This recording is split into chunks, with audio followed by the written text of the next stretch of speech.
Yes, Aria said. He's one of his best friends from college. As she said this, Aria was thinking that since Charlie and Darren were such good friends, he still had the nerve to give a gift only worth a few $100s. She couldn't wait for her father to expose him in front of everyone.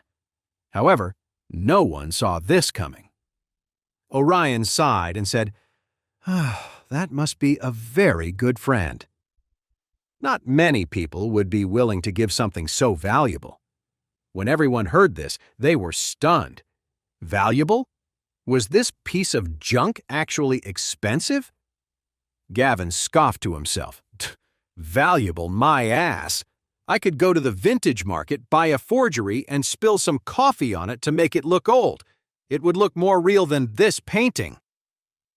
At that moment, Orion said earnestly, "This is a genuine work by the ancient-era painter Harvey Pike." Although Harvey Pike isn't an extremely famous painter, he was still one of the outstanding artists of his time.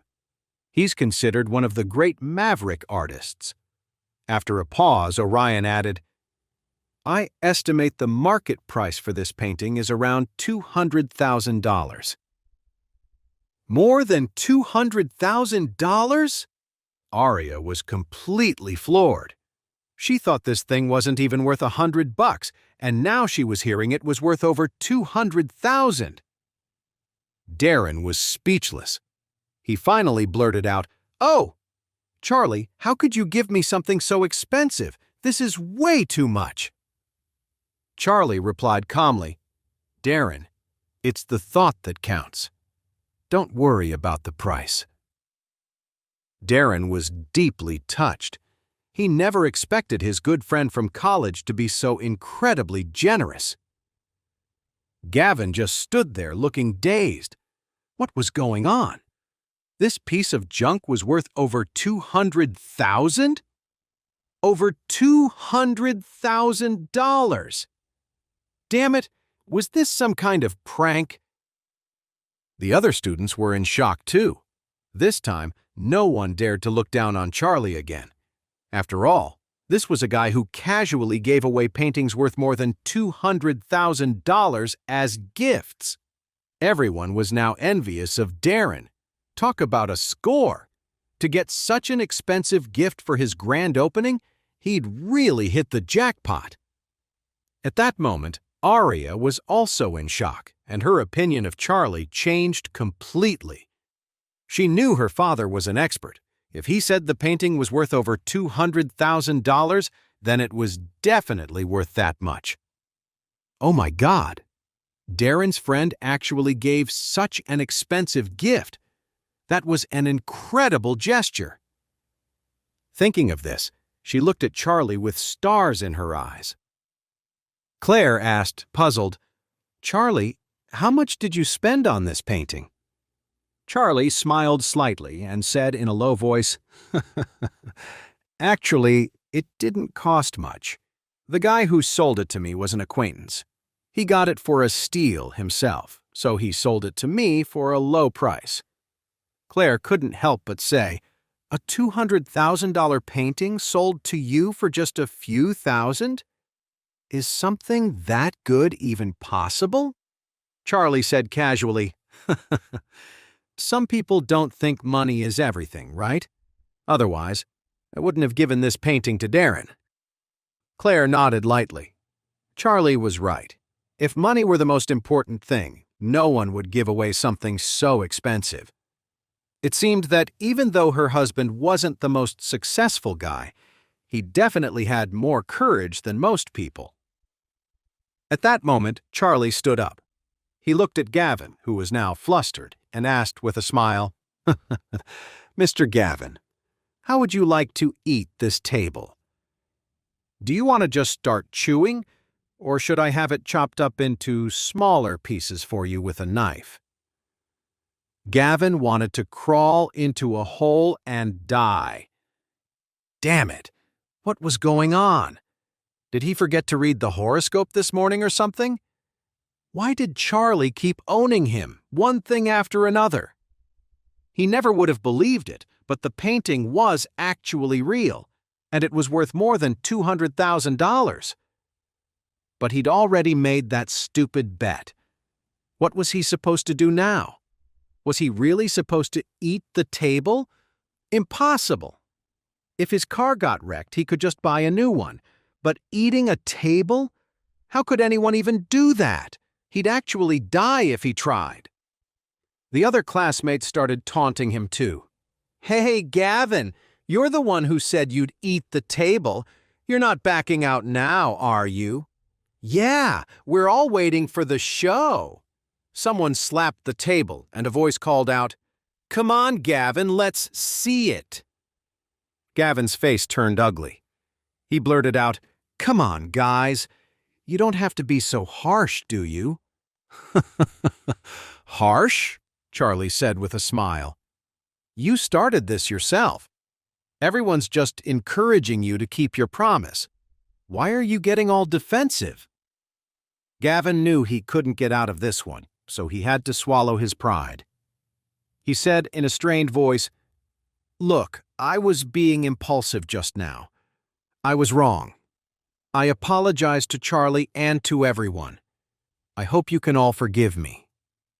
Seeing him back down so suddenly, everyone was shocked. Was this the same Gavin? Since when does he admit he's wrong? But Gavin had no other choice. What else could he do? Sure enough, as soon as he apologized, one of the classmates said, "Hey, it takes a lot for Gavin to admit he's wrong and say sorry. Besides, it's not like we can actually force him to eat a table. Let's just drop it." "Yeah, forget it. You can't eat a table. Nobody's ever eaten a table. Let's just get this party started." Charlie also knew it was impossible for Gavin to eat the table. But now that he'd admitted it, Charlie's goal was achieved.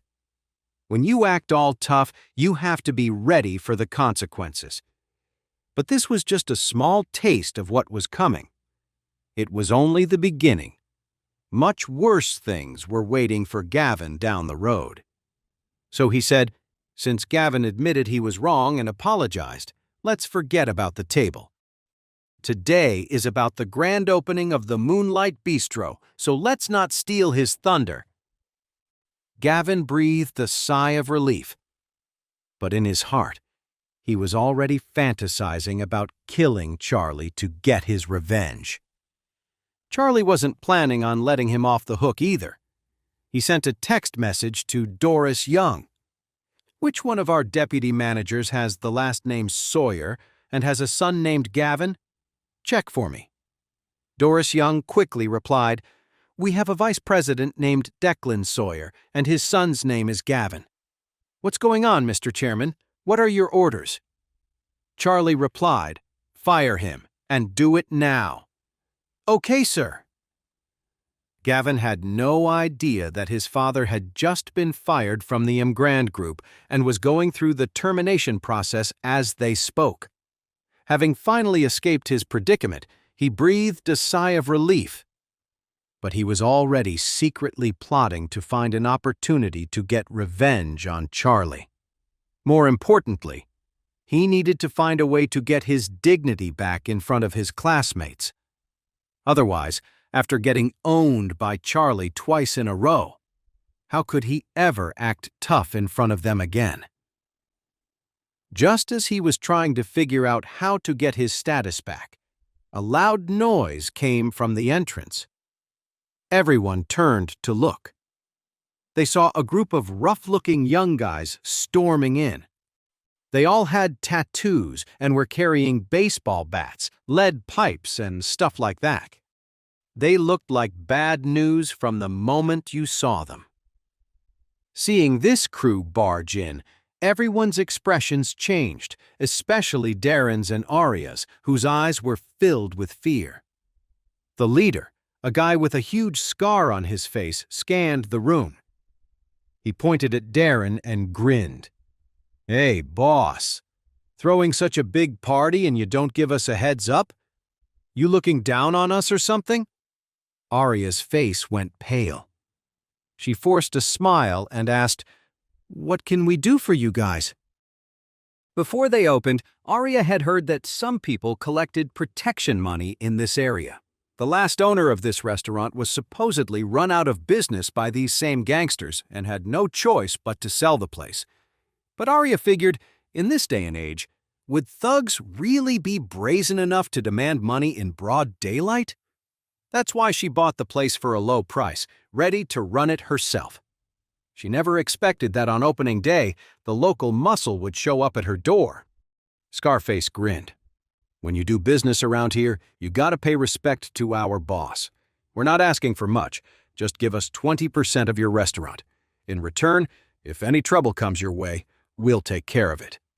Then, Scarface's voice turned cold. If you don't, then don't blame us for getting rough. You'll be closing up shop for good today. Hearing the demand, both Darren and Arya gasped. 20% of the shares, just like that. This is daylight robbery. You've got 1 minute to think it over. Suddenly, Gavin saw his chance to be the hero, so he stepped forward immediately and said, "Who do you guys work for?" Scarface shot back with a smirk. "And who are you?"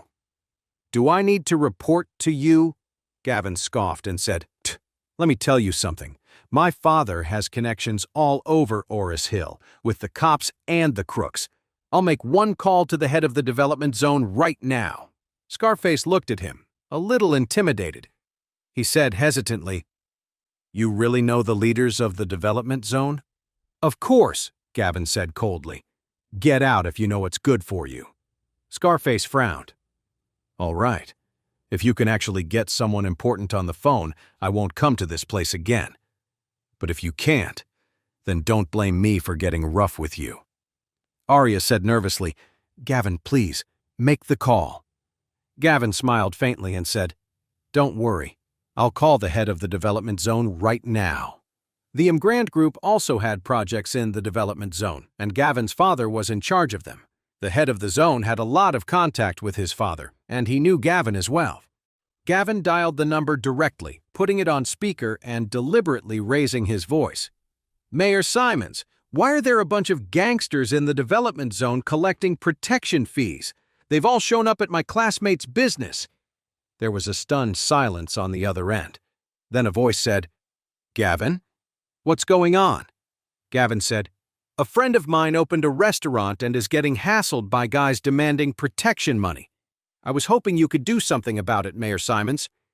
The person on the other end paused for a moment, then said with a hint of embarrassment, "I'm sorry, Gavin. That's not really something I handle. I'm in a meeting right now, so I'll have to hang up." Without waiting for Gavin to speak, he hung up the phone. Gavin was dumbfounded. What happened? Wasn't Mayor Simons always sucking up to his father, hoping to get more investment from the Grand Group? Why did he just brush him off like that? What Gavin didn't know was that the news of his father being fired from the Grand Group had already spread throughout the entire leadership of Orus Hill. Hey amazing viewers, it's Charlie here. Thanks for sticking with us. By the time of the release of this video, only 11% of our viewers have joined the party by subscribing, and 89% of you might miss out on our next mind-blowing video. So what are you waiting for? Hit that subscribe button and join the exclusive club.